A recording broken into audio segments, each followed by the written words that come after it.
Welcome Year 10 Geography students.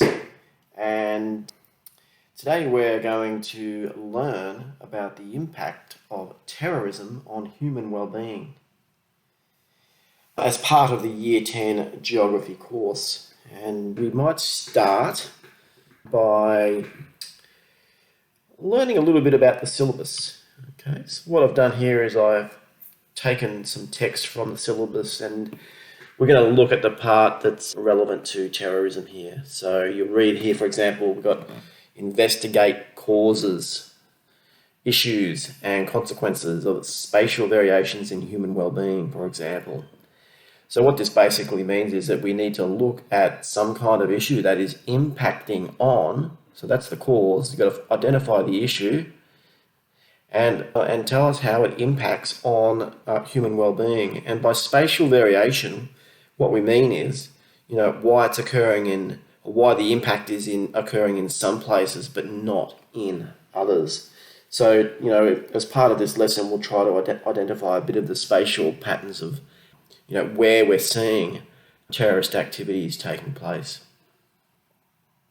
As part of that, we'll be looking at describing the spatial variations in human well-being and development between and within countries using selected indicators. And today we're going to look at the Global Terrorism Index as an indicator to get an idea as to which places are safe and which are not, and how that impacts on human well-being. And we will also try to examine some of the reasons as to why terrorism is occurring in some parts of the world and yet not in others.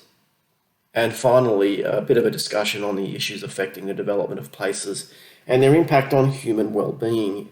We won't be focusing in this lesson on one country, but, for your assessment task, you might be focusing in on one country. It could even be a region. I guess in this case, we're probably realistically looking at the Middle East and parts of Africa. They're the most affected. All right, let's move on to our first slide. Okay, a little bit about the background. And we'll start here with this point here, and that is that it really is a global problem. It impacts on economic development within countries, and it really does impact on human well-being. That's the main thesis of this lesson. That's why I've got the globe in the background here. Okay, so why do people indulge in terrorism? Well, some people have a religious ideology or a political or nationalistic idea about the way that their country or region should be run, and so they get involved in this. Usually this is because they become, or individuals become, disheartened with the way that the government runs a country.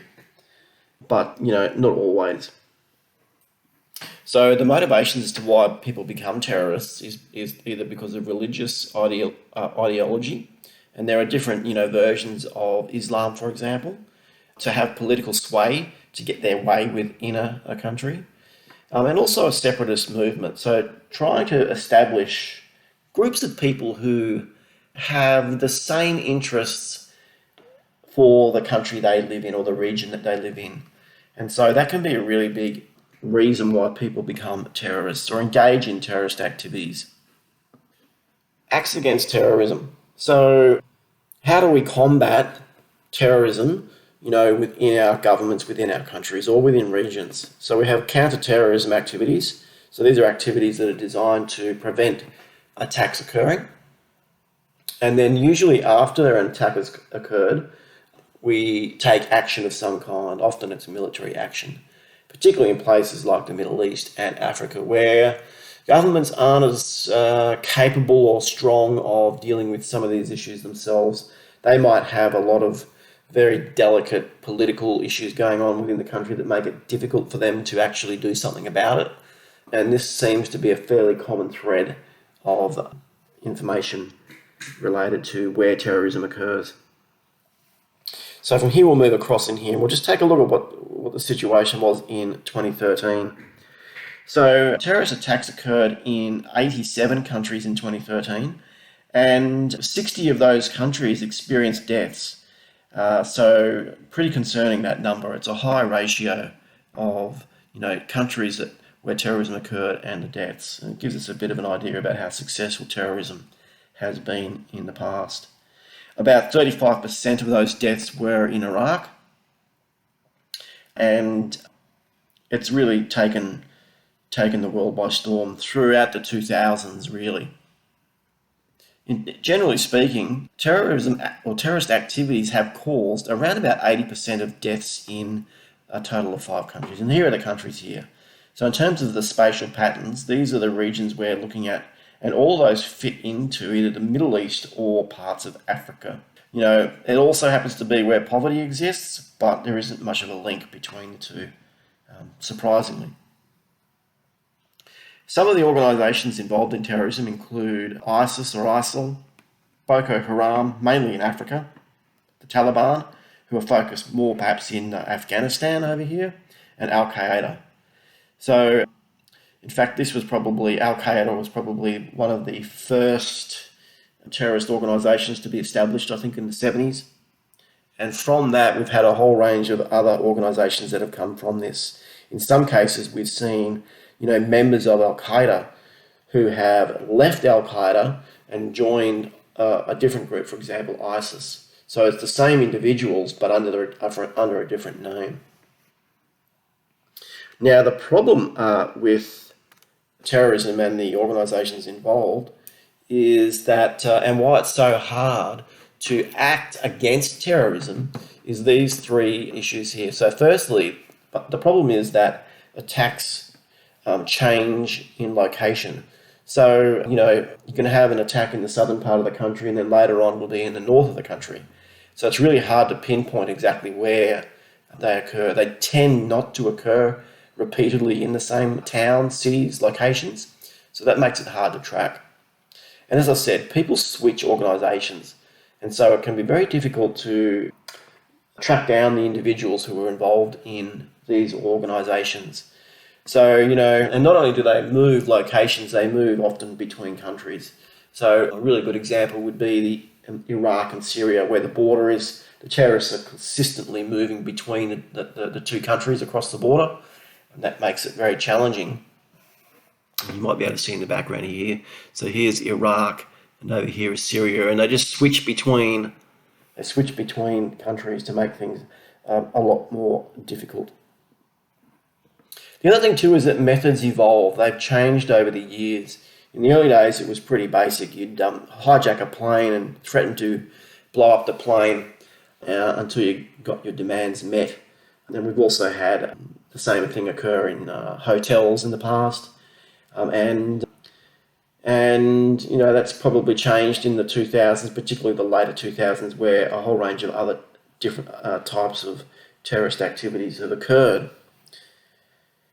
So, for example, using vehicles to run down citizens in countries. In some cases, it's through contaminating food. In other cases, it's wielding knives and attacking people with a knife. It's a pretty scary event. So yeah, these are the problems with being able to deal with terrorist activities. And that's, at government level, but also non-government level, and for individuals. Okay, global terrorism. So the Global Terrorism Index, or the GTI, measures the direct and indirect impacts of terrorism in a total of 162 countries.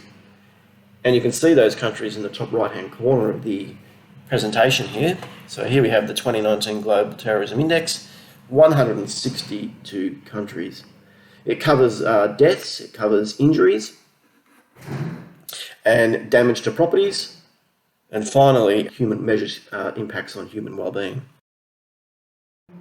Another indicator we can use to assess human well-being is the Global Peace Index. So this is it here, the Global Peace Index. Now before I click this, I just want to point out that in terms of the Global Terrorism Index, we have dark red, which represents, very high levels of the impacts of terrorism.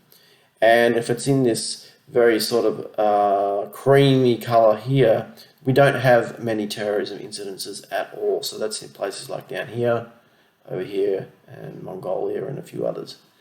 All right, so that's worth noting there. It's also worth noting where some of these countries are. So over here I've got Africa. Let's get rid of that. And you'll notice that Nigeria was a country that represented, or was represented as being in the dark colour here. All right, and you've got up here as well countries like, this is Iraq, this is Syria, and this here is Afghanistan. So you can see that they're all those countries we spoke about earlier. Okay, but let's have a look now at the Global Peace Index and see if we can identify whether there is a correlation between places of high terrorism and Global Peace Index. So I'm just going to click on here, open that up. I'll zoom in. Okay, so once again, we've got here, so we've got red being very low. In other words, they don't have a lot of peace within these particular countries. So you can see Nigeria. You can also see up here that we've got Iraq, and we've got Syria, and we've also got Afghanistan. Now you will notice that, yeah, there are other places that don't have a lot of peace within them. Once again, throughout Africa, parts of the Middle East, this is Pakistan right here, Somalia and a few other places, and of course Russia at the very top there.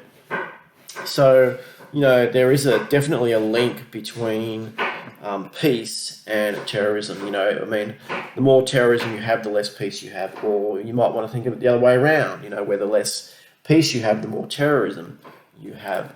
And so that's certainly something worth considering. And in fact, you know, Iraq now ranks as first on the GTI, the Global Terrorism Index.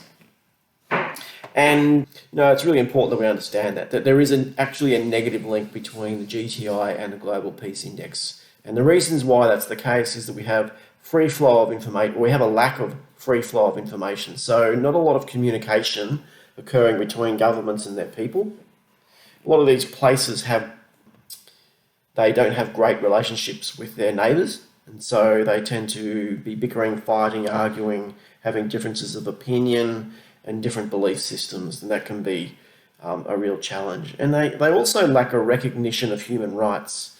So, you know, that might come about because of desperation in trying to achieve economic prosperity, that you sacrifice, you know, some things in order to achieve that prosperity. And so that's the risk that some of these countries take. They also tend to have high levels of debt in foreign currency, which means they really struggle to pay that debt back, and that can cause you know, people to be upset with their governments and not enjoy the rule of being in debt. Now we'll just play this video here. Should go on full screen. And we'll actually make this overseas tonight. Another attack being blamed on ISIS, the third mass terror attack carried out by the terror group in the last week. This one, the deadliest in Baghdad in nearly a decade. More than 160 people killed there by a suicide bomber in a busy shopping district today. 20 hostages killed in Bangladesh, 44 killed in that deadly airport attack in Istanbul, more than 230 victims in all. ABC's Jennifer Eccleston on ISIS using the end of Ramadan now to call for new attacks. A massive explosion in the heart of Baghdad, chaos in the crowds, one witness saying it was like an earthquake. Families had gathered to celebrate Ramadan. Now, I should mention here, if you didn't already know, that Baghdad is the capital city of Iraq, much like Canberra is our capital city. Daybreak, a dark picture emerges. Frames pick out the bodies, many of the victims, women and children. At least 167 dead, nearly 200 injured. ISIS claiming responsibility for the carnage. Iraq's prime minister facing angry crowds at the site of the bombing. People hoped for calm, instead ISIS wreaking havoc. They're looking to kill as many people as possible, and they're prepared to die for their cause. A lesson they know all too well nearly 3,000 miles away in Bangladesh. They're mourning the massacre of 20 civilians, mostly foreigners, including 19-year-old American Abinta Kabir, her former teacher, stunned. Don't understand why the world has to be that way. Why do innocents have to pay for the hatred of others. The 5 terrorists killed by commandos, all followers of ISIS. One of the students who was killed during the siege, Faraz Hussein, was reportedly given the chance to leave by the militants. Instead, he chose to stay with his friends Abinta Kabir and Tarishi Jain. They were all killed. All right, so you get a real sense there of the global nature of terrorism. You can see it was occurring in Bangladesh, occurring in Baghdad, but these places they're a long way apart, but they're still a part of the same organisation that is ISIS. So that makes it very complicated, very difficult. Terrorists can be in one country in 1 week and then they're gone, and they're in another country. So the borders in the world are becoming they're a lot less managed, but a lot less important in the world as it is today. Okay, let's move on. Okay, so there's not a strong link between terrorist activities and development indicators. Now, these are indicators such as doctors per capita, GDP, literacy rates, etc. So it's very difficult to put the blame on poverty, essentially. However, those lacking in human well-being are available to recruitment. So if you're a person in, let's say, Iraq, and you are in poverty, then there's probably a higher chance that you might take to a terrorist organisation. Now, while the impacts of terrorism are fairly obvious in the immediate aftermath, and by that I mean injury, death, demand on hospitals, police, the longer term impacts are also quite significant on the socio-economic development of the countries involved. So if you are experiencing terrorist activities, then you're also having to put up with increasing economic cost to fight terrorism through more policing, more security, more cameras, more investigation, and the cost of doing that's very high. So there are disruptions to the economy, there are disruptions to people's feeling of security and in reality, their security. You also find that other countries are unwilling to invest funds in countries that receive terrorism because they might be under threat at some point. The other area that we see disruptions is through trade, where countries who don't have terrorist activities become unwilling to trade with those who do because they see those governments as being weak or unable to control their people or to not police. And so that poses a risk to trading partners. Tourists don't visit these places. They don't feel safe, so they just simply don't go there. You do get some foreign workers who go to places like Iraq and Afghanistan, but there's a higher risk, that they could be kidnapped or assassinated if they happen to be in an embassy or something like that within the country. And of course, all of these things, when you put them together, it has a really big impact on gross domestic product. So, it's very difficult for countries who have terrorism occurring, on their territories or within their territories. And there are international bodies and organisations and countries who provided they're invited and are allowed to come into countries where terrorism occurs, there are actually organisations that go in and help try to rid these regions of terrorism. But as I said, when that happens, terrorists just simply move on to another country or another location where they regroup, reorganise, and then conduct activities in some other part of the world. For example, you can see here that we've got, this was the September 11 attacks in New York City when the towers fell down. And then we've got, 2010, Boko Haram over in, I think it was Nigeria, and the impacts that has. So, they're constantly moving and it makes it very difficult to manage. But there are also increasing social costs. So, for example, when you have terrorist activities, it leads to fear. So it provides fear within those regions, and it causes refugees. A refugee, technically by name, is a person who flees their country in fear of persecution or death or some other threat. Now, you're not a refugee unless you leave the country. You must leave the country. But of course, all of this whole process of terrorist activity, fear, and then becoming refugees leads to all these issues. So you end up with job losses, you get orphaned children because of the terrorist activities, you get destruction of infrastructure, and you get lots of pressure on hospitals, etc., to try and deal with these issues. So there are a significant number of impacts on human well-being as a result of terrorism. Okay, this chart shows us the change in the rate of deaths from terrorist activities over time.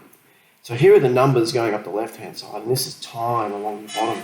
You can see that some significant events really did have an impact on the outcome of terrorist activities. So, for example, where you see attacks, like this one here in September 11, you'll notice that after that period of time, terrorist activities or deaths as a result of terrorist activities decreased in the rest of the world, and continued as the US invaded Afghanistan until US invaded Iraq, where things really changed and terrorist activity deaths increased, and they continued to increase from 2003 all the way through to 2007, when the US decided to increase the number of troops in these particular locations. So we've got Afghanistan, Pakistan, Syria, Nigeria, and Iraq.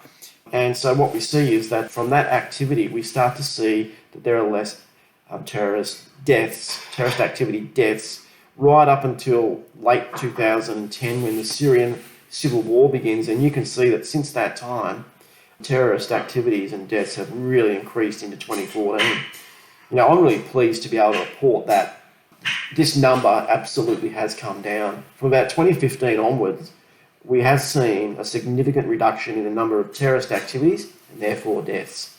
But we've also seen a wider range of the types of terrorist activities that are taking place in some of these parts of the world. So, hopefully that trend will continue to decline, and I'm certain that COVID-19 has helped contribute to that reduction over time. But we need to look at the data in the future to see whether that trend is in fact correct or whether it's just a guess in the dark.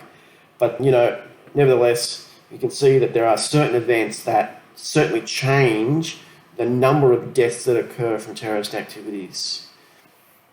That ends our slideshow, and I hope that you've found this informative and that the content has enabled you to answer the questions